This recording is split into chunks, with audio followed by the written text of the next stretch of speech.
এই গ্রাম পঞ্চায়েত থেকে দেখতে পাচ্ছেন গোসাবার পাঠানকালীর তৃণমূল কংগ্রেসের এই পঞ্চায়েত অফিস এখন আস্ত ঘুঘুর বাসা। এই অফিসেই ভুয়ো জন্ম শংসাপত্র দেওয়ার চক্র গজিয়ে উঠেছিল।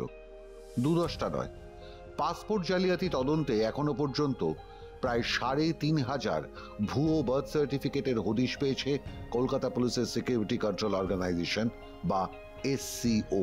তাও আবার দক্ষিণ ২৪ পরগনার একটি মাত্র গ্রাম পঞ্চায়েত থেকেই ইস্যু করা হয়েছে এতগুলি ভুয়ো সার্টিফিকেট। এই সমস্ত ভুয়ো সার্টিফিকেটের সাহায্যেই পাসপোর্টের আবেদন করেছিলেন প্রতারকরা। তাদের মধ্যে বেশিরভাগই বাংলাদেশি। তৃণমূল পরিচালিত এই একটি পঞ্চায়েত থেকেই ৩৫০০ ভুয়ো জন্ম শংসাপত্র। পঞ্চায়েত অফিসের এক চুক্তিভিত্তিক কর্মীর হাত ধরেই এই ভুয়ো জন্ম শংসাপত্র ইস্যু করা হয়েছে।